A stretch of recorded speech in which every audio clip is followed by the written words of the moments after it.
Muy buenas noches y bienvenidos al debate en Popular Televisión. Hoy jueves, la verdad es que la actualidad política está francamente agitada durante estas últimas horas, días, bueno, lo que queramos. Muy agitada la vida política y también, sin duda, lo que es la opinión pública. Yo creo que se encuentra bastante confusa y hasta, diría, desasistida, porque se suceden los casos de noticias sobre corrupción política y también sobre incoherencias políticas. Si hoy es un buen día, por ejemplo, para hablar de los presupuestos generales del Estado, que ya tuvieron su visto bueno ayer en el Congreso y van a pasar su etapa definitiva en el Senado, analizar qué se ha decidido, el tema de las pensiones y demás, la correlación de fuerzas, los guiños de cara, seguramente ya pensando en las próximas elecciones, pues ocurre que la actualidad está siendo muy intempestiva. Y mandan esos casos de, como decía, de corrupciones o de incoherencias que están encima de la mesa, de los que vamos a hablar también de los otros durante la próxima hora. Vamos a hacer con 4 invitados que les presento a continuación. Nos acompaña esta noche David Gómez, es periodista del diario La Opinión. Bienvenido, David. Muy buenas. Está entretenido esto, pero para mal. Ojalá que fuera para bien, ¿no? Bueno, como siempre, ¿no? Estos casos que salen de corrupción, ¿no? Que vamos a comentar, pues se han convertido desgraciadamente en el pan nuestro de cada día, ¿no? Y bueno, en el tema de los presupuestos, pues, vemos que el gobierno se apuntala ahí en esta legislatura. Exactamente. Lo analizaremos en cualquier caso, aunque sea por encima, porque es algo importante de cara a los próximos años.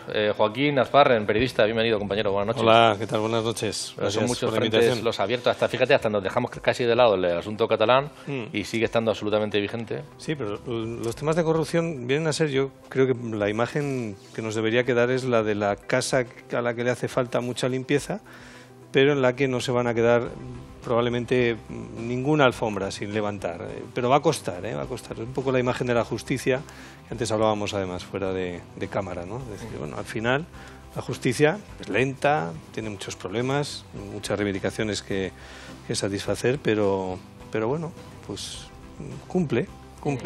Bienvenido, buenas noches. Buenas noches. Pablo Blesa, decano de la Facultad de Comunicación. Yo no sé si coincide con esto de que nos tenemos que quedar con lo positivo. Es optimista, Joaquín, en cualquier caso, ¿no? Bueno, en primer lugar, buenas noches.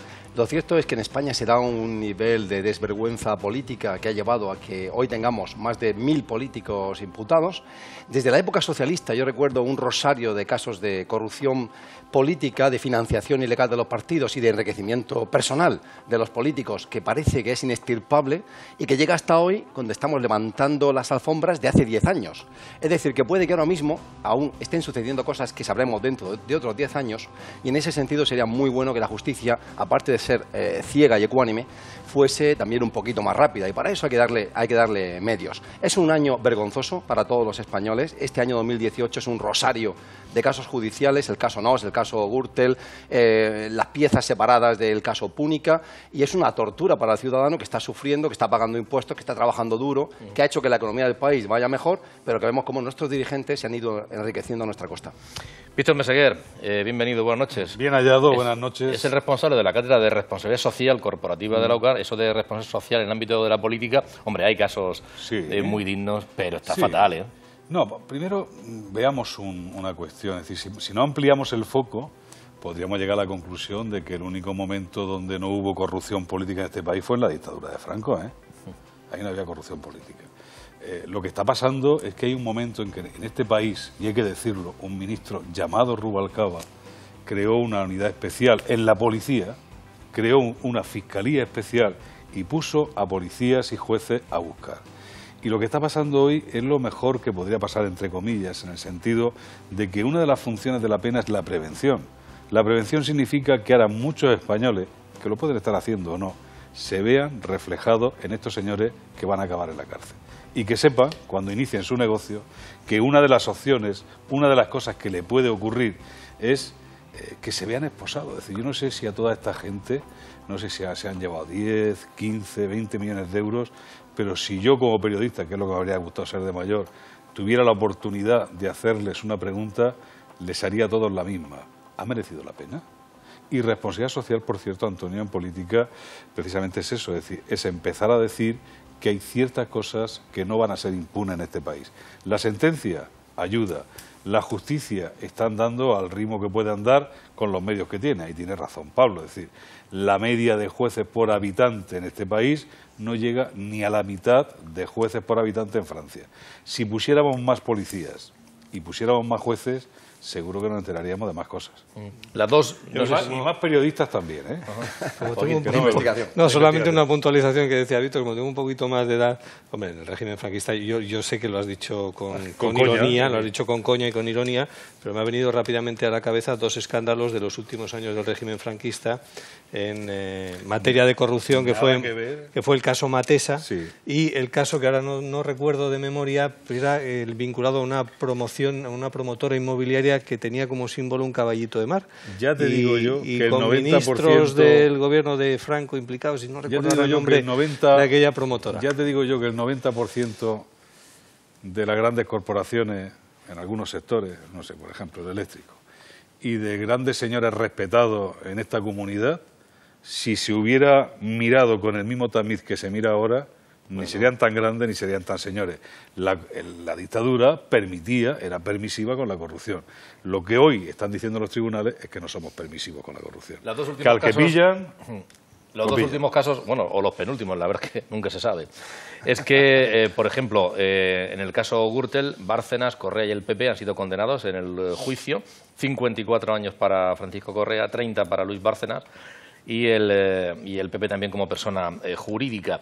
Eso ha sido esta misma, durante la jornada de hoy, se ha dado a conocer la sentencia. 10 años después la inició Baltasar Garzón, en el 2009, y ahora se ha conocido la sentencia. Y también por la mañana que en torno a unos 30 personas pueden haber sido detenidas en Cataluña por la posible desviación de unos 2 millones de euros que iban a cooperación al desarrollo, pero se fueron o a pie a bolsillos de particulares o a financiar el proceso. David, yo no sé... Estamos viendo imágenes sobre el caso Gürtel. Sobre este en concreto, en general, ¿nos merecemos esto? ¿Qué ha pasado o qué pasa en la sociedad para que se produzcan todas estas circunstancias? Aunque luego la justicia actúe, ¿hemos sido un poco permisivos todos y tenemos un poco de responsabilidad? ¿O eso es lo que le gustaría a algunos que dijéramos y hay que centrar el foco en personas y en instituciones? Yo estoy de acuerdo con Víctor de que lo que ha comentado, de que no es que ahora se robe más que antes, es que ahora se investiga más. Hay jueces y fiscales destinados específicamente a investigar la corrupción y un grupo policial que se encarga de investigar. Sí puede ser que hayamos sido demasiado permisivos a la hora, porque ha quedado la sensación de que la corrupción no se castiga en la urna. Yo recuerdo en 2007 que hubo unas elecciones, que cuando empezaban a salir ya casos de corrupción, que estaba en Águila, repetía el partido que había sido afectado por la cerrillera. En Los Alcázares repetía el partido que había tenido el caso Ninet. En Totana repetía el partido que había tenido el caso Totem. Creo que entonces nos echábamos la mano a la cabeza, pero esto ¿cómo puede ser? Vemos que por lo que sea no se castiga electoralmente. Que ya eso ha cambiado, ¿no? Que la sociedad ya no permite eso. No deberíamos permitirlo. Yo creo que lo importante en este caso, sobre todo, es el mensaje que se lanza. Esto es un Estado de Derecho. Aquí se van a levantar todas las alfombras, tarde o temprano, cae todo el mundo, pese a lo que se dice de ahora que se está poniendo tan en tela de juicio a los jueces, a los fiscales, de que las sentencias son políticas. Aquí no, aquí cae el partido del gobierno, ha sido condenado hoy por un tribunal, ha sido responsable por uno de los mayores casos de corrupción de la historia de este país. El mensaje que se lanza en ese sentido yo creo que es muy positivo. Te doy la palabra, Pablo, pero una cuestión. Tenemos a los compañeros técnicos pendientes, no me lo apunto yo el tanto, Sofico. Sofico. Correcto. Sofico. Bien. Sofico. Gracias. No, por el apunte. Tres comentarios respecto a la permisividad. Es evidente que hemos visto caer recientemente a Cristina Cifuentes por robar en un supermercado dos botes de crema que valían 40 euros. Estamos estudiando los currículums de todos los políticos españoles y tenemos al señor Casado contra las cuerdas. La sociedad española exige franciscanismo, puritanismo moral y pobreza a sus líderes políticos hoy.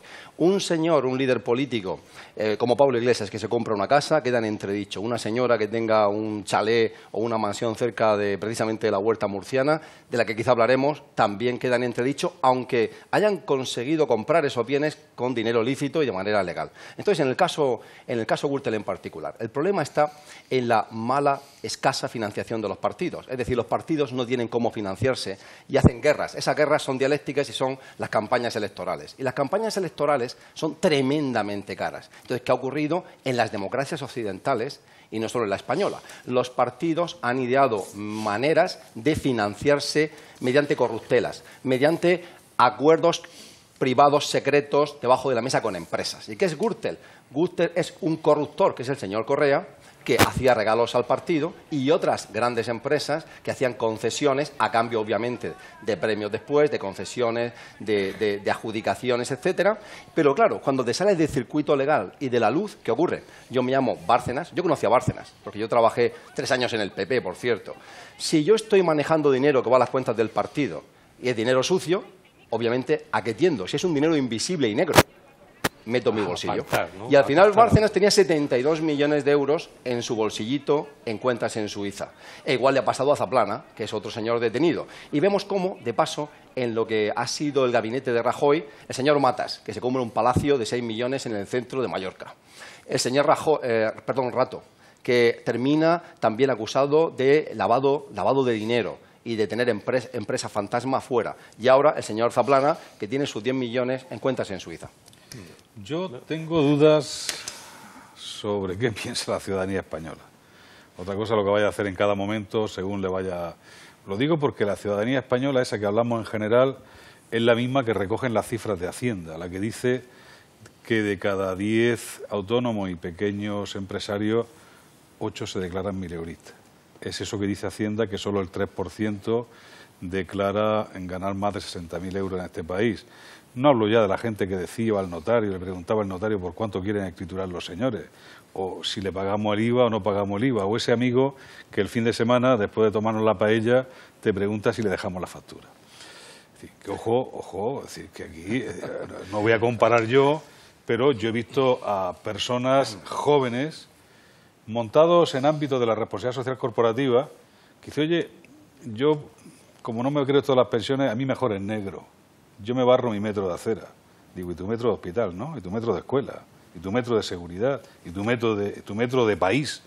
Quiero decir con esto que ahora que tenemos la declaración contra la renta, que empieza este mes, para sacar pecho no está la cosa. Para sacar pecho no está nada, es decir, y en este país habrá que hacer mucha pedagogía de las cosas que no están bien y son feas.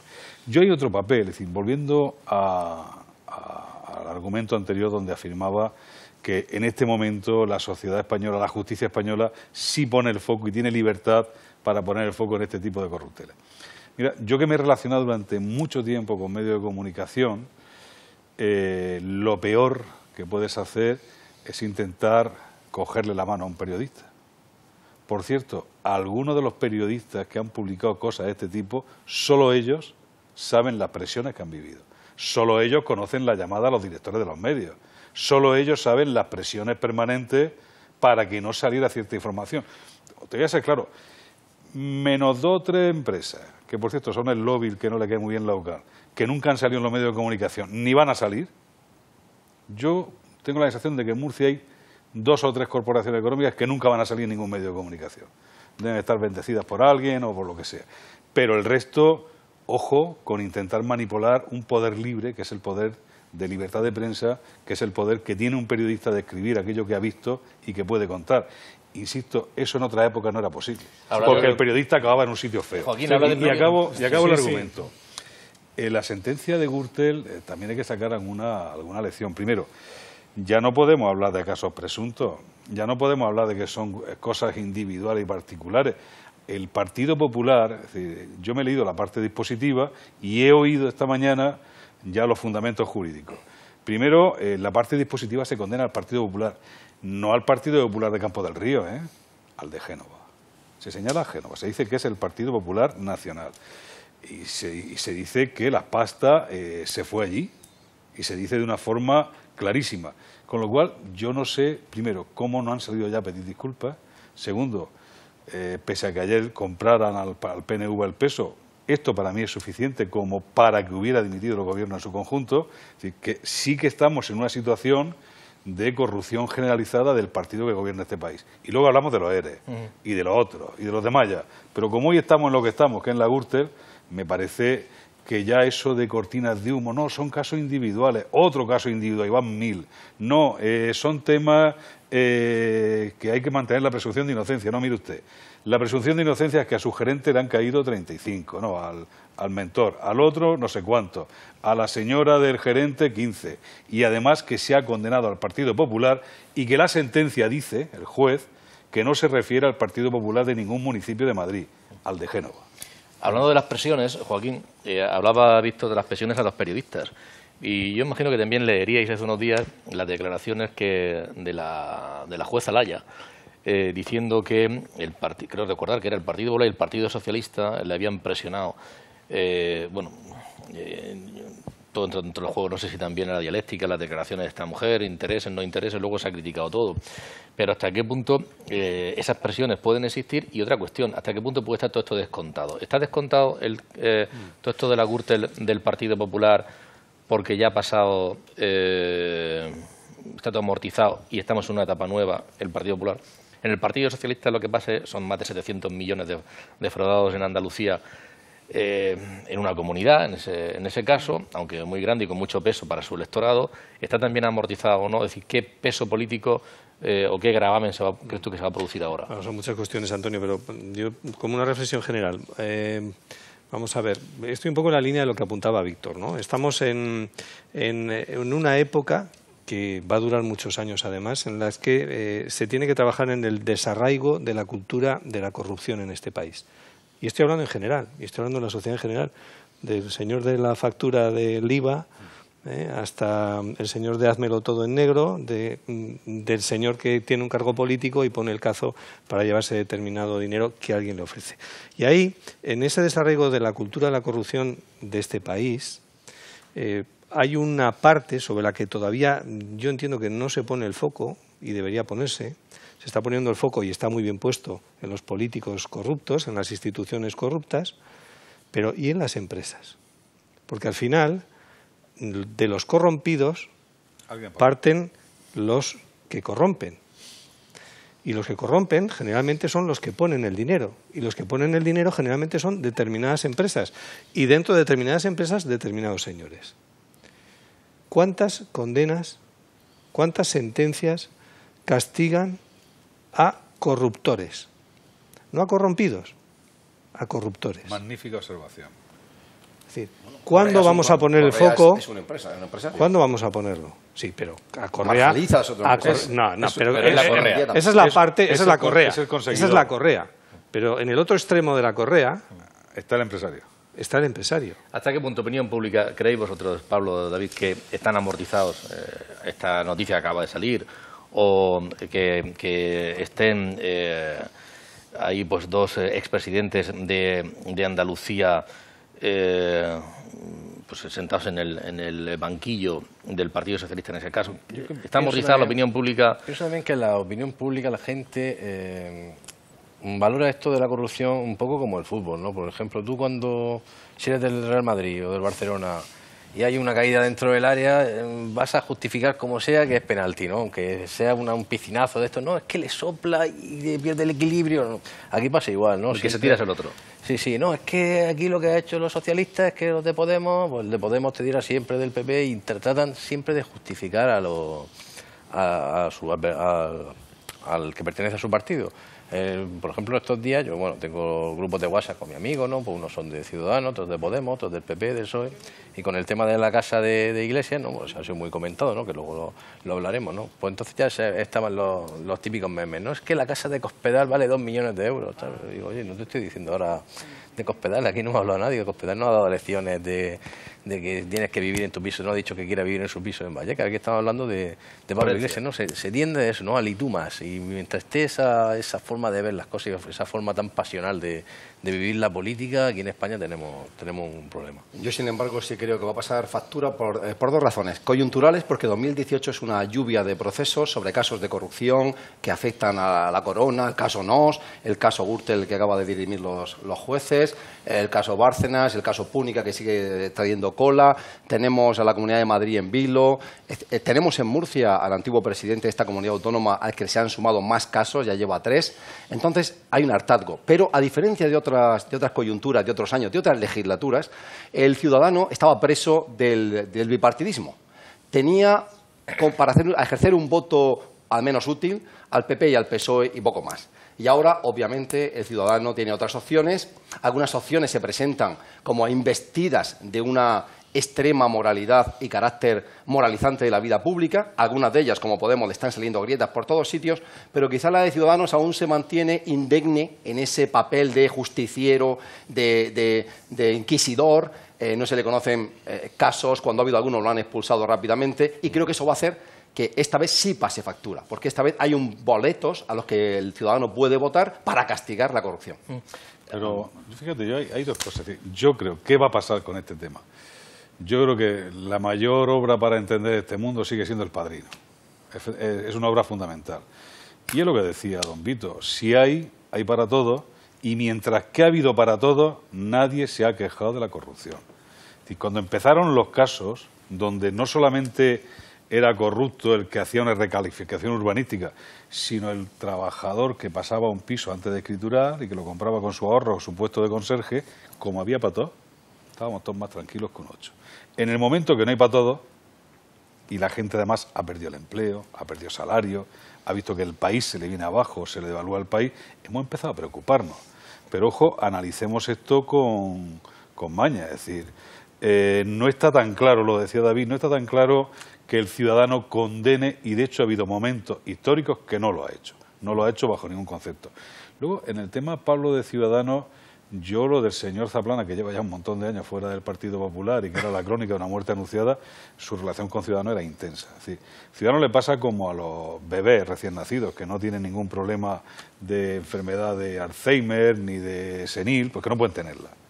Pero démosle su tiempo. Es decir, que a mí, fíjate, en este momento, y con esto acabo, Antonio, en este momento donde todo lo viejo parece caer y lo nuevo es la salvación, a mí me parece más importante para la estabilidad de este país un Partido Popular fuerte que estos chicos de Ciudadanos, que no sé qué son.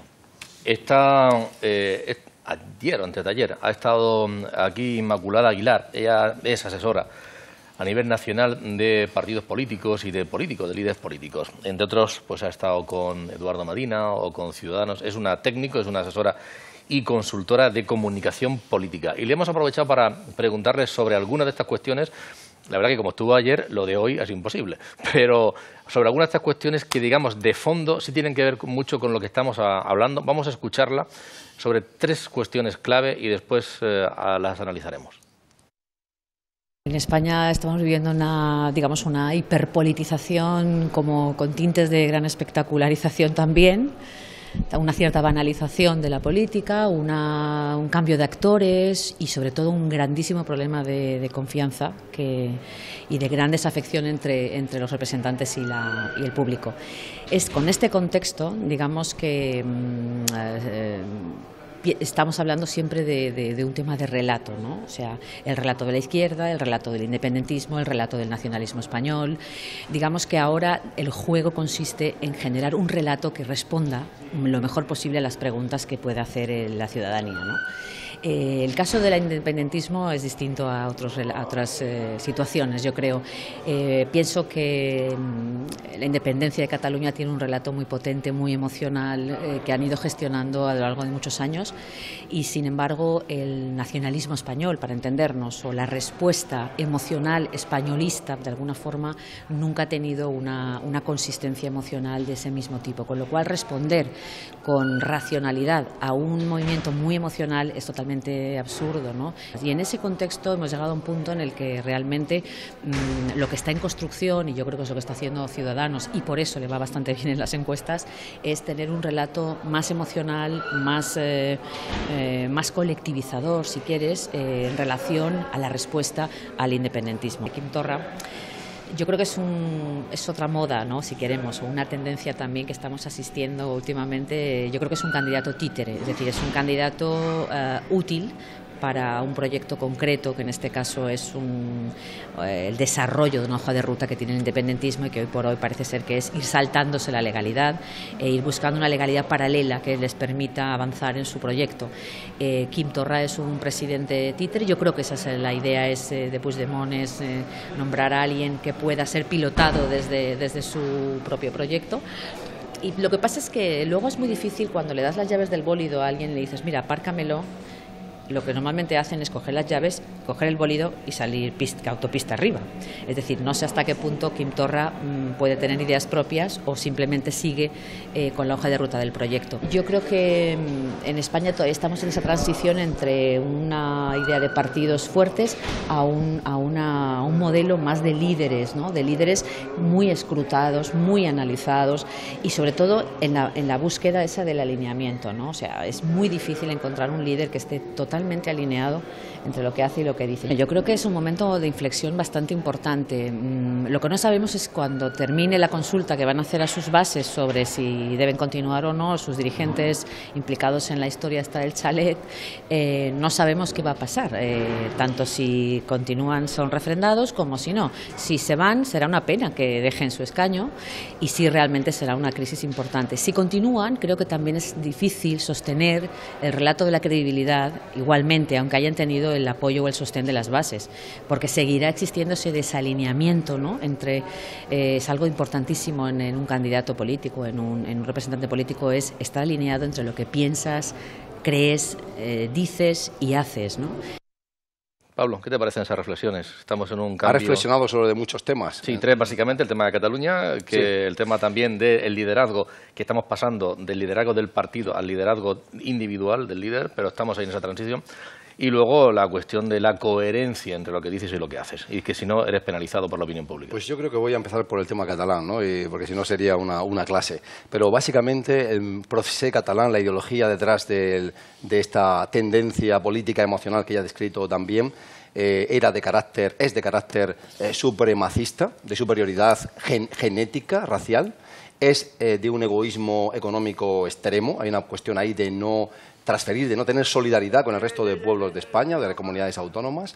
Es un movimiento con una bulimia de poder absoluta, por eso ha roto todos los diques de contención, saltado el Tribunal Constitucional, el Estatuto, la Constitución española, al rey, a los jueces, sin límites, y es profundamente xenófobo y racista. ¿Y quién encarna mejor que nadie toda esta cocido de ideas populistas asalvajadas por la emocionalidad? El señor Torra. El señor Torra es el candidato perfecto porque tiene todo esto que ha reflejado en sus tweets. Aparte, es un menestral del señor Puigdemont, no utiliza ni su despacho. Y a mí lo que me llama a la tristeza es que tuvieron elecciones autonómicas en Cataluña el 21 de diciembre. Después de un tortuoso proceso de constitución de la mesa del Parlamento, de un tortuosísimo proceso de elección de el presidente. Cuando se va a levantar el 155, el proceso aún se embarulla más, complicándolo con la elección de los consejeros. Porque este señor, como sabemos, ha elegido a consejeros tránsfugas o en la cárcel, huidos o en la cárcel. Y entonces lo que encontramos es algo tristísimo. Un señor es elegido, presidente, señor Torra, se va a Berlín a dar una rueda de prensa con Puigdemont. Luego la toma del poder, la toma de posesión, es secreta, es minimalista, se hace casi de escondidas. Se va a ver a los presos y ahora nos mete en otro lío, obviamente, para constituir su equipo de gobierno, y eso va a hacer que se extienda al 155. En resumen, podemos esperar de Torra conflicto, venganza, enconamiento del conflicto y ninguna solución a corto plazo. Joaquín. Bueno, muy interesante. Sí, como reflexión general, sí. Por encima de lo que son las cuestiones más particulares, a mí me pareció muy interesante las reflexiones que hacía esta señora en referencia a lo que es el relato y el relato emocional. Cuando de la razón se pasa a la emoción, es muy difícil dar el camino atrás, es decir, volver luego de la emoción a la razón. Más cuando estamos en una sociedad, yo no soy sociólogo, pero da la sensación, cuando consumimos todo tipo de productos, y se ve claramente, por ejemplo, en los anuncios de los automóviles, ¿no? Que se nos apela mucho ya a las emociones. Es decir, nos movemos más emocionalmente que racionalmente, pero en cualquier faceta de nuestra vida. Con lo cual la política no es ajena a ello. Y los políticos, aquellos estrategas políticos han sabido aprovechar muy bien esa corriente y nos movemos en el campo de las emociones. Es más lógico, emocionalmente vende más el romanticismo. Hay que tener en cuenta que los nacionalismos están muy ligados al romanticismo. El romanticismo habla de emociones. Es mucho más emocionante y más romántico ser un nacionalista independentista, y se ha vendido peor, como decía esta señora, el mensaje de lo español, ¿no? Entonces hay una balanza que juega a favor del independentismo entrando en ese cualquier caso, aspecto, ¿no? parece, Víctor, que el PNV apuntaba que en unas 2 semanas o 3 aproximadamente el 155 va a quedar derogado por una cuestión, y es que a nivel judicial lo que es el proceso va a terminar con la inhabilitación legal de los exconsellers que querían que fueran de nuevo. Con lo cual va a haber nombramientos nuevos de gente que no está imputada, y entonces el 155 decae. Pero bueno, pero todo eso al final es que no se sabe si sirve o no sirve, si al final estamos casi en la misma, ¿no? Todo eso es hojarasca. Es decir, el PNV, lo único que se puede decir en este país es que el Partido Popular lo ha comprado al peso, punto y pelota. Lo ha comprado al peso, con un dinero muy importante que se van a llevar en el concierto, con el cupo y con las inversiones, y lo demás son rollo y metafísica, que no nos engañen a ninguno. Los han comprado. Y además le tienen pánico a Ciudadanos. Y el PP le viene como anillo al dedo, porque Ciudadanos al PNV pues como que no le cae bien, ¿vale? Porque las cosas que lleva Ciudadanos en el programa no son buenas para el PNV. Pero el PNV, yo creo que si hay un acto de cobardía, bajada de pantalones histórico en este momento actual, son los campeones del mundo mundial, y todo lo demás que expliquen, que se lo expliquen a otros, yo no lo voy a comprar. ¿Cataluña? Cataluña, fíjate, yo coincido con el análisis que hacía la crítica que hacía Pablo sobre lo que decía esta mujer ayer, ¿no? Pero ojo también a cómo lo estamos gestionando el resto. A mí, este discurso de utilizar las tripas para ganar pasta, que es lo que hacen los nacionalistas, utilizar las tripas para pedir dinero, pasa que se le ha ido de la mano, me parece mal. Pero también te digo que el otro día, cuando vi a la Marta Sánchez cantar lo del himno, se me cayeron todos los palos del sombraje. Te lo dice alguien que es republicano, pero cuando yo me imagino que si tenemos una república el presidente puede ser o Aznar o Bono, vuelvo a hacerme monárquico. Me da un bahío y me hago monárquico otra vez. Es cierto que hay una transformación en la vida política española hacia el liderazgo personal. Esto tiene que ver con Cataluña. La semana pasada, no diré quién, tuvimos aquí a un representante del PDeCAT dando una clase. Me comentaba en privado, en off, como decís vosotros, que se le ha ido de las manos, que este señor se le ha ido de las manos. Es decir, el propio partido que montó esta historia es incapaz de controlar ni lo que está pasando ni a este señor. Me decía más, si intentáramos ir a la contra, nos echaban. Es decir, se ha creado una envolvente donde ni siquiera la estructura de partido es capaz de frenar la misma esquizofrenia populista que ellos pusieron en marcha. Eso vale para todos los partidos. En el PSOE, y lo digo con todo el cariño a un partido en el que milito, el liderazgo de Pedro Sánchez está llevando al Partido Socialista al momento más bajo en toda la historia de la democracia española. Porque cuando se sustituye al partido, cuando se sustituye a la organización por la devoción a un líder carismático, que no hay tantos líderes carismáticos, todo esto se va al garete. Y ahí en este país, es cierto, es decir, ese análisis yo lo comparto con ella, se está sustituyendo el liderazgo de estructuras que eran mejores o peores, pero tenían su esponjamiento y sus sistemas de autocontrol, por liderazgos personales, donde, por cierto, los líderes están un poco más perjudicados o no son tan líderes como los que había hace unos cuantos años. David, hablaba también de incoherencia, de alineamiento, pero bueno, es la coherencia, ¿no? Entre lo que piensas, lo que dices, con qué quieres, con los mensajes que le mandas a tus bases, con luego lo que haces. Y hablaba del caso de la mansión o de la casa de Pablo Iglesias e Irene Montero, con ese que se ha elevado, que se ha pasado decía ella, no sé hasta qué punto habrán medido las consecuencias, porque se ha pasado de una cuestión privada a una cuestión absolutamente pública, a una cuestión de partido. Y ahora, pase lo que pase, o en cuanto a los resultados, a ver qué va a ocurrir. Y en esa coherencia también Bueno, Puerto, ¿qué crees tú que va a ocurrir ahí? Aunque después meter otra cuña. Es que a mí esas consultas por internet en las que puede votar todo el mundo, luego no un recuento de votos que no sé tampoco cómo se recuentan, dan los resultados 2 días después. A veces Sevilla dice que ha votado ya 5 veces. Sí, o que Diario también decía otra 8. Yo soy un compañero ahí de la redacción del periódico también votó, ¿no? Foro Coches, ¿no? Que puede trolear eso y puede ser un desastre. Yo creo que, bueno, como en los procesos estos de Podemos, aparte de las primarias, estos por internet, siempre me han parecido un poco raro. El PSOE, con todo lo que se le pueda criticar, está claro, hace sus primarias, están en una urna, votan los militantes, tienes que estar corriente de los pagos, presentas tu carnet, hay interventores de cada candidatura, se cuentan los votos, es como un proceso electoral normal, ¿no? Y el que pierde puede exigir un recuento. Aquí, pues, no me entiendo. Aparte que los procesos, si te das cuenta, siempre salen bien para Pablo Iglesias, ¿no?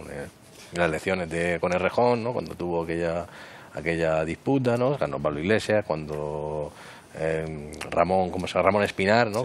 Sí, también ganó, ¿no? Siempre salen bien para ello. Entonces, pues ahí los pongo en tela de juicio. Es lo que los sociólogos llaman cocina.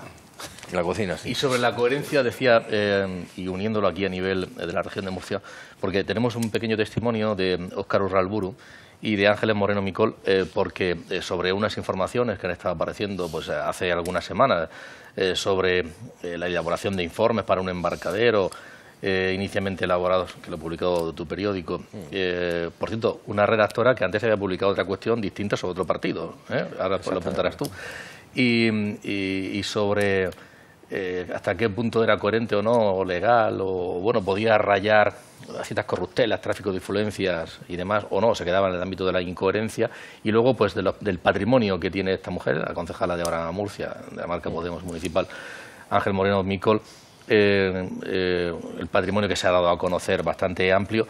Y había una comparecencia ayer de los líderes de este partido y Óscar Urralburu muy brevemente, y ella también apuntaban, entre otras cosas, lo siguiente. Luego lo comentamos, David. Mira las fotos de 2002 y verás que lo que se han hecho es poner muchos más árboles. Es una finca que está en agricultura ecológica, dentro del Consejo Regulador. O sea que es hablar de las falsedades, hablar del periodismo amarillista.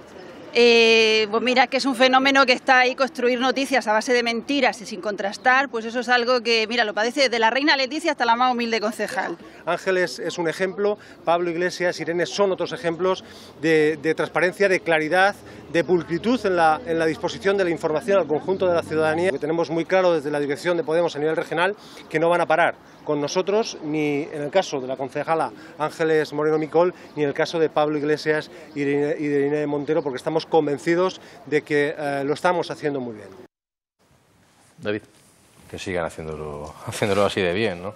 Hombre, en el caso de Pablo Iglesias se ha visto lo que no comprenden, la gente que lo defiende, es que él se puede comprar la casa que él le dé la gana, si se la compra legalmente, que eso también se aclarará si hay alguna irregularidad, ¿no? Porque habla del crédito, de la caja que le concedió el crédito, ¿no? Que tiene vinculaciones, ¿no? Creo con el propio partido y con el Procés Catalán, ¿no? Con la ANC y la Òmnium. Eso está por ver, ¿no? Todavía no se ha demostrado nada. El problema está cuando tú dices en la Moncloa, que hace poco se ha visto una imagen, ¿no? Que te gustaría seguir viviendo en tu casa, en tu pisito de Vallecas, y que si tienes que vivir en la Moncloa va a ser para ti eso va a ser difícil, ¿no? Ahí es donde está la incoherencia. Respecto al tema de la concejala Ángeles Micol, ¿no? Bueno, pues yo no tengo tampoco claves, porque se me pilló justo de baja por paternidad, ¿no? Este proceso. Sé como lector lo que estoy viendo. Yo creo que el periódico ha sido muy claro, ha presentado pruebas muy contundentes. Ella la ha justificado a medias, tardó 4 días en dar su versión, luego montó una rueda de prensa un poco fake, como la definió Ángel Montiel, ¿no? Con la gente de su partido y de cierta plataforma, ¿no? Que se define apolítica, pero bueno, estaban arropándola aquel día. Bueno, ellos en su libertad pueden hacerlo, y bueno, y lo que han hecho es lo típico, matar al mensajero. Eso estamos acostumbrados. Para eso no hace falta crear un partido político nuevo. Eso lo ha hecho Alianza Popular, Partido Popular, el PSOE, el PSP, todos los partidos han ido a matar al mensajero. Lo que comentábamos de mi compañera Ana García, ¿no? Que presentó una información yo creo muy seria y muy contrastada sobre esta concejala Micol. Unos meses antes fue la que desveló los audios que hicieron de emitir a Roque Ortiz. ha habido una persecución contra ella en redes sociales, en WhatsApp, contra la compañera, hablando de que si le pagaba tal empresario o tal partido político, a ella no le paga nadie, ella es una profesional como la copa de un pino y estas tácticas pues de culpar, matar al mensajero, pues se retratan ellos solos. Yo, por volver un poquito atrás, con tu permiso, Antonio, por una cuestión que decía Víctor, no es que defienda al Partido Nacionalista Vasco, pero sí que le voy a dar otra óptica. No es que se haya vendido al peso. La cuestión económica es importante, evidentemente en el País Vasco, pero es una cuestión secundaria si tenemos en cuenta que ahora mismo y tradicionalmente, la impronta jesuítica en lo que es la dirección del Euskadi Buru Batzar del Partido Nacionalista Vasco ha sido clarísima desde los tiempos de Arzallus, pero ahora mismo la figura de quien maneja realmente el Partido Nacionalista Vasco e indirectamente está gobernando, aunque lo hace el señor Urkullu, que es el señor Andoni Ortúzar. Planteado como una estrategia, el PNV siempre ha sido un partido de Estado. Ya no ha sido un partido político, ha sido un partido de Estado. Siempre, salvo los años del Partido Socialista de Euskadi, siempre ha aspirado a que se le identifique como el poder dentro de la Comunidad Autónoma Vasca. Sí tienes razón en una cosa, Víctor. Le da más miedo a Ciudadanos que el Partido Popular.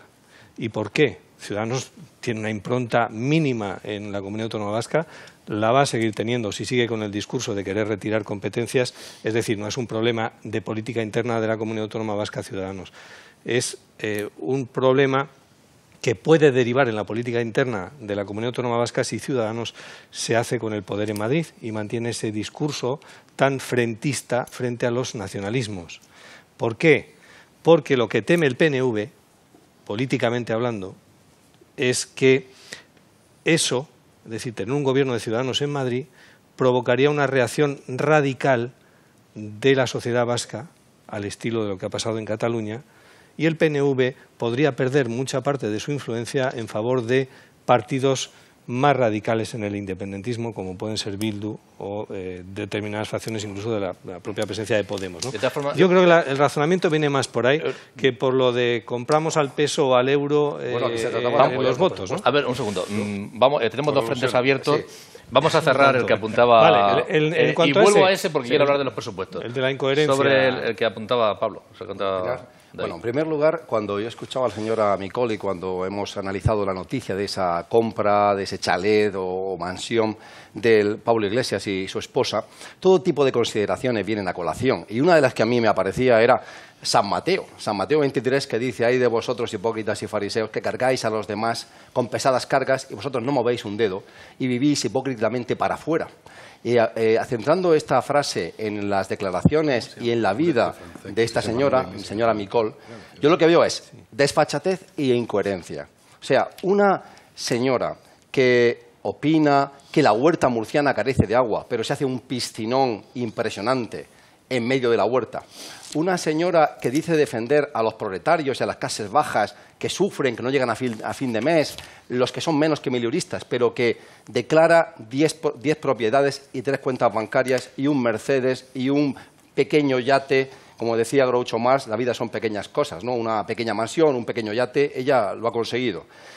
Y que dice defender los intereses de los pobres, etcétera, pues hay una incoherencia brutal. Una señora que antes de entrar en política en 2015 buscó las mañas, las formas, de manera que el Mar Menor tenga mucho más puntos de amarre, al mismo tiempo que su partido y ella declaran que el Mar Menor está sobreexplotado, sobrecontaminado y lisiado, y que para cobrar esa cantidad económica que se deriva de su trabajo, como entró en política, crea una empresa pantalla domiciliada en una casa de veraneo y cuyo único responsable es su hijo, pues todo eso habla de unas incoherencias absolutamente tremendas. No sé cómo pueden tener el descaro de presentarse diciendo que están siendo perseguidos por prensa amarillista. ¿Es David o su periódico la periodista que ha sacado esta noticia prensa amarillista? La opinión no es prensa amarillista.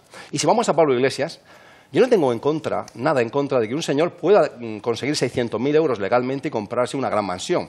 Pero si tú has elegido siempre para hacer tus entrevistas de televisión el último cuarto, la última cocina oscura con los azulejos viejos de tu madre, que por cierto tiene también un montón de casas, para que te entrevisten, ha dado la imagen del chico obrero, porque aquí hay que romper un mito. Los líderes de Podemos no tienen nada de hijos de obreros. ¿Quién es Irene Montero? Esta es una chica bien criada en un colegio privado, ¿Quién es Rosa Mestre, la que se despechugó en una capilla de la Universidad Complutense? Una chica criada en un colegio privado y católico. ¿Quién es el señor Iglesias? Pues su familia tiene también bastante propiedad. Íñigo Errejón, el hijo de un alto funcionario. No son los hijos de los proletarios, son los hijos de las clases medias altas que vieron que no iban a vivir como sus padres. ¿Y la tendencia cuál es? Vivir como sus padres y comprarse un chalet. Bueno, pues por eso me toca hablar a mí, que soy hijo de un campesino, de un huertano, ¿no? Es decir, vamos a ver. Un hombre hecho a sí mismo, claro. Yo, la parte que dice Pablo me parece correcta. Yo solo añadiría un mensaje a esta señora, es señora Mico, ¿no? Micol. Moreno Micol. Yo solamente le diría una cosa, y además esto me lo enseñó mi padre, que como digo era un huertano. Para tener la boca grande hay que tener el culo limpio. Ponte pelota y que no busque más excusas. Es decir, ha tenido la boca muy grande y ahora lo que ha demostrado un periódico nada amarillista es que el culo no lo tenía limpio. Eso, que se lo aplique, que lo arregle y que lo haga circular como pueda. Porque además luego yo también ya entrando en el terreno de contenido, la manera que este tipo de grupos tiene de defender la huerta de Murcia a mí me parece errática.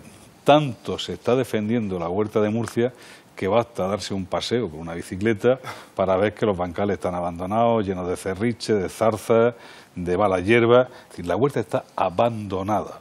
Lo que tendrían que hacer, como se hizo ya en el plano urbanístico, era combinar que hubiera cierta esponjosidad de construcción urbana con cierta actividad agrícola que mantuviera el paisaje de la huerta. Porque lo tienen que hacer personas, eso no lo hacen las máquinas. Yo pongo un ejemplo. Yo honestamente, es decir, lo digo porque toda esta gente además ha estado siempre acostumbrada a buscar enemigos. Es decir, por ejemplo, la izquierda en esta región, cuando no tiene nada que aportar o nada que decir, busca un enemigo común que es la UCAN y dice, toma, vaya todo. Y yo, en cualquier agrupación, en mi agrupación, mañana pongo a parir a la UCAN y me aplauden. Si digo otra cosa, igual no. Porque, ¿dónde quiero llegar? A mí me parece, por ejemplo, que lo que se ha hecho en este monasterio, que hoy es una universidad, no atenta con la huerta, no es una construcción de una densidad alta, hay zonas jardinadas, hay gente joven, produce una industria blanca. Sin embargo, es objeto de denuncia y crítica no solamente por estos señores, por mucho más. Nadie, por ejemplo, parece caer en el desarrollo urbanístico que se ha hecho al pairo de la universidad, que yo sepa no lo ha promovido la universidad, y donde, por cierto, la densidad es mayor y donde, por cierto, la permeabilidad con el paisaje es mucho menor. Es decir, aquí hay gente, en esta región, en Murcia, hay gente que se ha enriquecido con la UCAN lo que no tiene nombre. Ha pegado el pelotazo de su vida. No sé quién será, tampoco tengo mucho interés, no voy a ser que sea complicado. Pero hay gente que ha pegado pelotazo. Y de eso no habla nadie. Es decir, volvemos, yo lo decía en su día, que el discurso de las tripas vale para Cataluña, vale para el tema de la corrupción, vale para la UCAN. Al final, colectivos que buscan enemigos comunes a quien poner a parir. Y creo sinceramente que tiene que haber un ejercicio de responsabilidad, joder, para que empecemos las cosas a llamarlas por su nombre. E insisto, por donde empezaba a cabo, esta señora tiene que aprender ese discurso para tener la boca grande, el culo limpio. Y en el caso de Podemos en Madrid, pues lo habéis dicho todos vosotros, es decir, a mí no me parece mal que nadie se compre una casa de 600.000 euros o de 5 millones. Ojo, tiene que ser coherente con lo que has dicho anteriormente. Por eso de que somos dueños de nuestro silencio y esclavos de nuestras palabras. Y sobre todo, si has sido el mayor mentor, más que Rubalcaba, de decir o piensas como vives o vives como piensas. O no sé si era al revés, ya me estoy liando. Pero en cualquier caso, demasiado populismo, demasiada demagogia. Y que cuando a un grupo como Podemos le afecta a él, la única respuesta sea matar al mensajero, me parece un disparate, me parece un insulto que al final se diga que el problema es del medio de comunicación. Cuando si no existieran los medios de comunicación, con todas sus limitaciones, que también son empresas, si no existieran los medios de comunicación, nos enteraríamos de la misa la mitad. Joaquín, te dejo con la palabra en la boca sobre el tema de los presupuestos. Ah, perdón. Sí, no, bueno, tenía una cosa. Contestarle tú, no, yo tenía que contestarle aquí. Que me vas a contestar. Yo, después de lo que ha dicho el PNV, que yo sigo pensando que lo han comprado a peso, tengo que defender a los jesuitas. Yo vengo de una familia jesuita y este hombre me ha comparado el PNV con los jesuitas. Estos son de Lefebvre, estos son del payo ese que se fue, que se puso otra vez a rezar de espalda porque quería tener poder. Sobre el tema de los presupuestos, en el buen sentido, además del término. Mira, sobre el tema de los presupuestos, yo me he sacado aquí algunas cosas, claro, que ya con el tema de la actualidad. Hablar del tema de Iglesias y de... perdón. Con respecto al asunto... Sí, por cerrar. El asunto Moreno Micol, lo que desveló el diario La Opinión, se mueve entre esa fina línea entre lo que puede ser la legalidad y la, iba a decir inmoralidad o amoralidad de determinados comportamientos. Si hay algo ilegal, debería estar ahora mismo en los tribunales respecto a la señora Moreno Micol. Si no lo es, podemos entrar a debatir o a discutir la moralidad o amoralidad de determinados comportamientos en lo que ha hecho respecto al asunto del Mar Menor. Respecto a su vivienda, que yo sepa, ahora mismo el Ayuntamiento de Murcia no prohíbe construir en la huerta. No prohíbe construir en la huerta. Sí exige toda una serie de requisitos muy estrictos a la hora de construir, de hacer una reforma en una casa o una ampliación en una casa. Es decir, estamos en el mismo plano. Es decir, la información del OK Diario sobre la propiedad de esta señora, estamos en la misma cuestión. Es decir, ¿hay alguna irregularidad urbanística que se ha cometido? Bueno, pues que haya una denuncia por lo contencioso administrativo o donde corresponda, si es que hay. Si no, efectivamente, bueno, la imagen de esos limoneros del año 2002 abandonados en esa pieza, con lo que es la restauración de la parcela, piscina sí, piscina no, a mí no me parece mal. No me parece mal. Y en el otro aspecto, en el aspecto ya de la coherencia política del discurso que se mantiene, ahí también sí que podemos discutir, y esto enlazaría con la pareja Iglesias-Montero, lo que es mantener un discurso contra lo que puede ser los parámetros más claros, más denostados del concepto de la burguesía o del pequeño burgués, que es lo que viene manteniendo Podemos, esa crítica, ¿no?, a lo habitual y que luego busques un modelo para ti personalmente lo más parecido posible a lo que es un pequeño burgués. Es decir, ¿quién tiene un chalet en las afueras de Madrid? Pues la pequeña burguesía madrileña. Luego, ¿con qué te identificas al final, no? Bueno, pues hay una delgada línea entre... Ya no hemos enterado que pequeños burgueses no somos los que estamos aquí. La política todos sabemos que es ética y estética. Tiene un chalet en las afueras de Madrid, ¿es un pequeño burgués o un burgués? La política es ética y estética. Si fuese un problema ético estaría en los tribunales. Es un problema completamente estético. Y si analizamos el primer caso que La Opinión reveló, que es el cobro de estos 60.000 euros por buscar, mediante ardides muy inteligentes, y lo señalaba también Ángel Montiel en una columna, la forma de ampliar un club náutico privado de la Puntica y al mismo tiempo estás diciendo que el Mar Menor está sobreexplotado y tú vas a embolsarte 60.000 euros a través de una sociedad pantalla para no aparecer tú porque ya has entrado a formar parte del consistorio y tienes afincada esa... Estamos de acuerdo, Pablo, en claro, eso es lo que yo ponía en tela de juicio, pero una cosa es la legalidad, es decir, ha habido una acusación de tráfico de influencias, ¿no? Sí, ¿Qué ha habido? Es la estética. Sí, pero hay un problema ahí.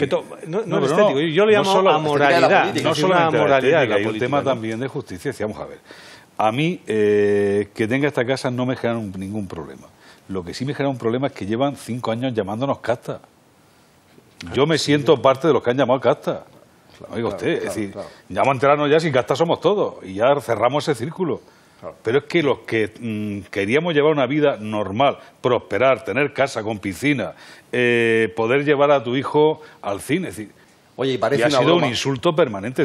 Y cuando ves a este hombre corriendo con la presentadora esta, que no me acuerdo el nombre, ¿qué presentadora? Sí, sale un vídeo de Pablo Iglesias con Ana Rosa Quintana. ¿Qué te parte el pecho? Es que lo está insultando. Con lo que está lloviendo en España. Para que ahora me venga y diga, y luego, que un problema, acabo ya, Pablo, y te paso. Y luego, que tengan los santos bemoles de un problema personal, chantajear al partido, tú eres un irresponsable. Hay un contraste... Además, sí, perdona, solamente una pequeña puntualización. Una pequeña puntualización, moderador. Una pequeña puntualización. La comparativa está muy cercana, está en Alberto Garzón, a la cual se le criticó, recordemos, por los fastos de la boda, estoy hablando del líder de Izquierda Unida, que sin embargo en estas mismas fechas ha comprado una casa en Rivas Vacia, Madrid, de 89 metros cuadrados, un piso, también va a ser padre dentro de poco y con su pareja. Es decir, es más coherente la figura de Alberto Garzón con lo que predica políticamente que la figura que yo no tengo nada personal con Podemos. El líder de Podemos en Asturias, un señor que gana 2.000 euros al mes en su puesto político, que ha donado desde que comenzó la legislatura 40.000 euros y que vive de alquiler. Claro, a este señor, a él, a la gente de dentro del partido de Podemos, y el problema no es conmigo, ni quizá contigo, ni con Víctor, es lo que le han prometido a esa gente, lo que dice el alcalde de Cádiz, que vive de alquiler. Para poder defender a la gente que dice defender, tiene que vivir como ellos, no puede vivir en un chalet de 600.000 euros. Y luego, por otra parte... sí en un piso de 90 metros. Por otra parte, quería... No, tampoco hagamos... no busquemos Mahatma Gandhi o Madre Teresa de Calcuta en todos los afiliados inscritos de Podemos. De telenovela. No busquemos tampoco lo ejemplarizante. Es de telenovela que tú conviertas en debate político que va a votar todos los afiliados de tu partido, es de telenovela. La compra de tu casa. Es que eso, ¿qué ciudadano en sus cabales va a votar un partido que se pasa el tiempo en votar de manera asamblearia nacional sobre si la compra de la casa del líder supremo idolatrado, es algo políticamente aceptable o no? Y que además ese señor viva poniéndole al partido la mano un 45 en la cabeza, amenazándolo de suicidio. Se pone la pistola en la cabeza a él y dice, como no me votéis, me vuelo los sesos y os dejo tirados a todos. Y me voy.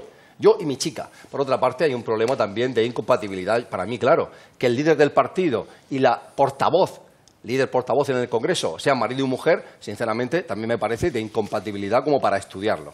Y luego quería comentar el tema de los presupuestos. Tú has hablado de la fase política de los presupuestos, pero hay una parte económica que es el peso, a lo que se refería Víctor. Y, obviamente, el PNV no podía decir que no a una bajada del cupo de 1.400 millones, a unas inversiones de 580 millones, a una mejora en cómo financian la energía las grandes empresas vascas, etcétera. O sea, y a una subida, además de las pensiones. Pero ¿quién ha negociado la palabra a David, que está para ahí, todos los espacios? La verdad es que sobre estos temas de las propuestas, claro, se quedan ya ahí apartados. Ha habido subida de las pensiones, bueno, relativa, pero ha habido. El Gobierno ha aceptado elevar las pensiones al mismo ritmo que lo hacen los precios. Esa ha sido una de las enmiendas pactadas. Otra sobre violencia de género, con unas partidas para comunidades autónomas y ayuntamientos.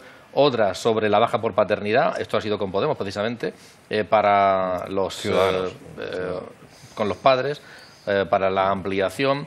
El tema de loterías, con las deducciones, jubilaciones, todo esto, al final el PP ha estado muy lejos de una mayoría absoluta, ha tenido que negociar con mucha gente. Ahora, siempre se dice lo mismo. Oye, eso de negociar es bueno porque pactas, llegas a acuerdos, llegas a consensos, o te vendes. ¿En qué quedamos? Yo recuerdo al inicio de la legislatura, cuando lo tormentuoso que fue todo para que se saliera adelante la investidura de Rajoy, ¿no? Cuando se hablaba de la abstención del PSOE, bueno, hubo, no sé si era Madina, que hablaba de...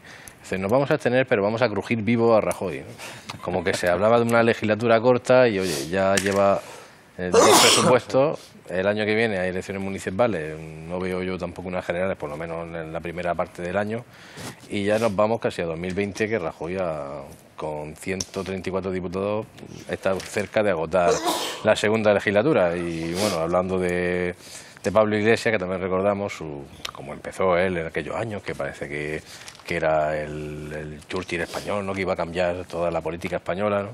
Por lo que ha conseguido a través de la abstención famosa con la investidura de Pedro Sánchez, cuando tuvo la ocasión de quitar a Mariano Rajoy de presidente del gobierno. Al final Mariano Rajoy va a agotar la legislatura, está muy cerca de agotarla, él tiene una casa nueva, ¿no?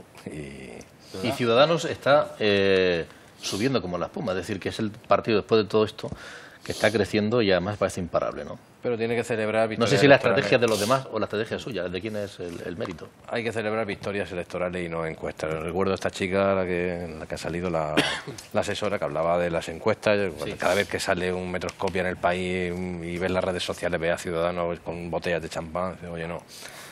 A Pablo Iglesias le pasó algo parecido, ¿eh? Él no votó a Pedro Sánchez porque se iba a saltar el cielo, iba a conseguir el sorpaso y mira dónde estamos.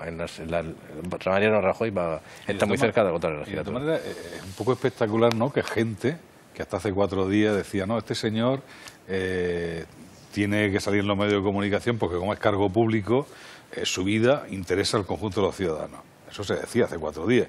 O yo que monto un escrache contra este señor por ser alcalde y luego cuando le tocan a ellos, que la prensa es amarilla. Hombre, vamos a jugar todos con las mismas cartas, ¿no? Es decir, la prensa no es amarilla cuando se retratan en las páginas de los periódicos a gente que no es de tu partido. Y ojo, no para contar cosas ni que sean delitos ni que sean nada. No, es para contar cosas que no interesan de un representante público. Sí, además pues, en este caso la coherencia de lo que es el discurso político con su forma de vida, que insisto, no tiene que ser ejemplarizante. No, que no tienes por qué. Históricamente, desde la Revolución Francesa fue la burguesía la que supuestamente defendía los intereses de los trabajadores del campo. Siempre. O sea, ha sido la burguesía. Yo se lo decía a mis alumnos en la universidad, en esta y en la otra.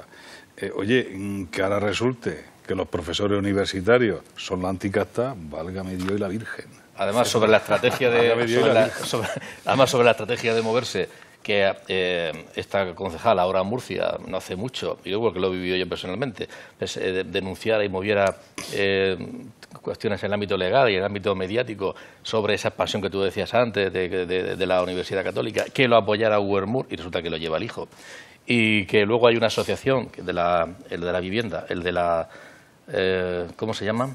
La plataforma... La Asociación de Vecinos de la Senda de Granada, donde también hay una relación, parece que hay una movilización social y estamos hablando de que hay más asociaciones que personas, pues claro, llama muchísimo y el resto de la peña callada. Y yo me gustaría saber qué pasaría si algún día, oye, ¿por qué no? Podría pasar, cogiera esta universidad y diga, me voy a Albacete. Y desaparecen los puestos de trabajo, y desaparece la creación de riqueza, y desaparece la industria blanca. Entonces ya que hagan manifiestos contra la cabra del Campo del Río. Joaquín, Ciudadanos lo tiene todo en bandeja para las próximas fechas. Tiene fijación con Campos del Río. Un poco al hilo de lo que decía Pablo. Y ahora te contesto, Antonio, me tiré de lo que estabais comentando. De vida negociando. Oye, ¿y no sería bueno que los partidos políticos hicieran un ejercicio de transparencia auténtico y antes de que los ciudadanos llegaran a las urnas les dijeran claramente por escrito, además, yo no negociaré con los partidos nacionalistas independentistas o con los partidos regionalistas que solo tienen un diputado o dos? ¿Y a ti te parece mal el modelo alemán? Que los grandes partidos que han ganado llegan a acuerdos y no con los minoritarios. ¿Qué partido? Bueno, ese modelo alemán. ¿Qué partido firma eso? Pablo, ¿sabe algo? ¿Qué partido firma eso? Yo ensalzo el pragmatismo del PNV. Yo lo ensalzo. ¿Cómo? ¿Y el del Partido Popular? Bueno, si tú crees que porque he explicado a cambio de que ha dado su voto el PNV, es que estoy criticando que el PNV sea pragmático, está muy equivocado. Mira, yo creo que ha sido una gran, enorme fortuna que ayer, estando en mayo ya, se aprobasen unos presupuestos. ¿Por qué? Porque internamente España sufre una tremenda inestabilidad. Pero es que fuera tenemos partidos populistas engranados que han llevado al poder en Italia. Tenemos a Donald Trump creando una estabilidad brutal. El petróleo está subiendo. Hay una serie de ondas de choque fuera que realmente nos van a afectar. Y entonces que tengamos garantizada la legislatura hasta 2020. Que, como tú dices, además no aboquemos la política regional, en este caso dentro del País Vasco, a extremos. Y que pueda haber un proyecto que tiene una previsión de 2 años vista, es algo para felicitar. Sí, pero se puede llegar a ese punto. Pero fíjate, Pablo, hay un problema. Hay un problema en lo que estás diciendo. Es cierto. Pero fíjate, no en el PNV. El payo este de Canarias que tiene que ser más afortunado que el PNV. Claro. Ese discurso lo que alimenta es lo que en esta región se llama, por ejemplo, Garre. Claro.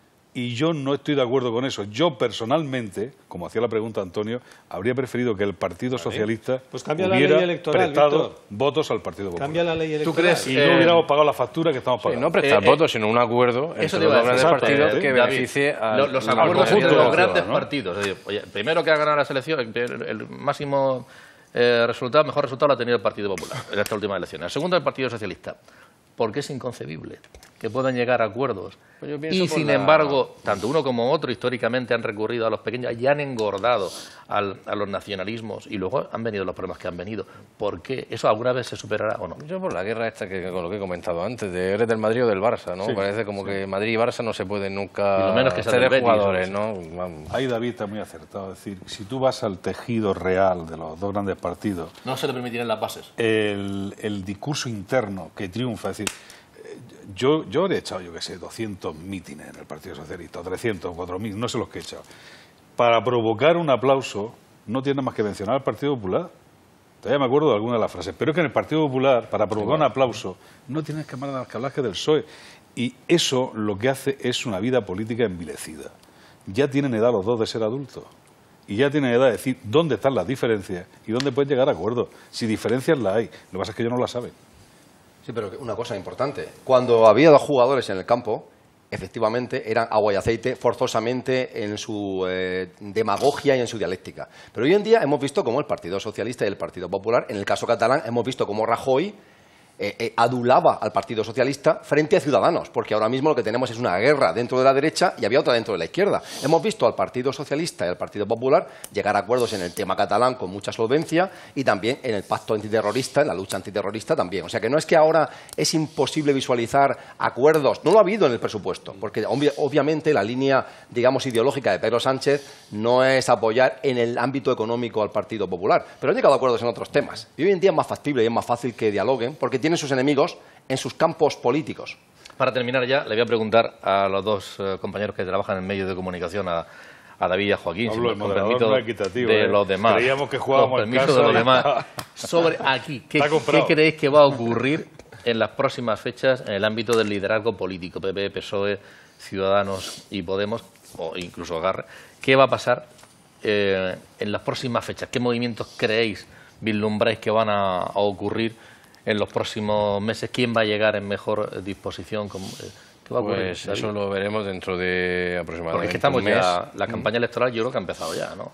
Sí, este año prácticamente político municipales, económicas. está ya acabado, queda el debate del estado de la región, que creo que es la mitad de junio, y también veremos pronto una encuesta que financiará la Asamblea Regional del CEMOP, ¿no? Del Centro de Opinión Pública, que ahí tendremos una foto un poco de lo que va a pasar. Bueno, parece que el Partido Popular apuesta por Fernando López Miras, que parece que está haciendo con el control del partido, incluso leí otro día en prensa que ha cambiado el gerente, va a cambiar a una persona que llevaba muchos años ahí. Diego Conesa parece que se consolida en el Partido Socialista, va a ser candidato. María González Veracruz incluso ayer le firmó su avaló su candidatura. Bueno, creo que tiene un contrincante, pero bueno, no creo que él va a ser candidato, está por ver como A cambio de... Ahora te doy la palabra, Joaquín, no se ha provocado. supuestamente A cambio, el proyecto de Diego Conesa. Eso digo, que conteste. no sé. PP, PSOE... Ciudadanos, que es el partido de las encuestas, ¿no? Que parece que las encuestas dan cierta mayoría, podría obtener un buen resultado, tiene que celebrar primarias, veremos a ver si Miguel Sánchez continúa, ya él ha anunciado que tiene intención de hacerlo, o si se apuesta si se busca un candidato más del perfil tipo Arrimadas, ¿no? Para poder gobernar en la región. Pues sería una putada perder un intelectual como... ¿Y Podemos? Podemos, bueno, su liderazgo está consolidado con Óscar Urralburu. Yo creo que dentro de los líderes de la región es el que más solvente. El más solvente. ¿Le da mucho recorrido a Agarre tú? Pues lo que se ha hablado es de ese discurso, claro, con lo que ha pasado con los presupuestos, lo que habéis comentado, al final ese discurso, digo, oye, ¿y si hubiera un diputado murciano que le pase como al Canario o como el PNV? Ese discurso, claro, y aparte creo que va bastante fuerte, pues lo vemos en los carteles o las calles, ¿no? Que tiene su propia campaña publicitaria, puede tener sus opciones. Bueno, pues ahí está, de momento... ¿A cambio de qué? Joaquín, venga. No, a cambio de... ¿Te ha un gustado provocador, eso de la Joaquín, cuña un esa provocador, de a Joaquín. cambio de...? Joaquín. Hombre, supongo que algo Brevemente. sabrá con eso. Muy brevemente, hay una orfandad de liderazgo político en esta región. Y si repasamos el panorama, que en ese resumen que nos hacía David, tenemos un candidato en el Partido Popular, que lo va a ser a la presidencia de la Comunidad, como es el actual presidente Fernando López Miras, que es un candidato que está por hacer, por cuajar, por consolidarse, Lo mismo le pasa a Diego Conesa, ha trabajado mucho de puertas para adentro en el Partido Socialista, pero ahora mismo no tiene una proyección pública conocida dentro de la sociedad murciana.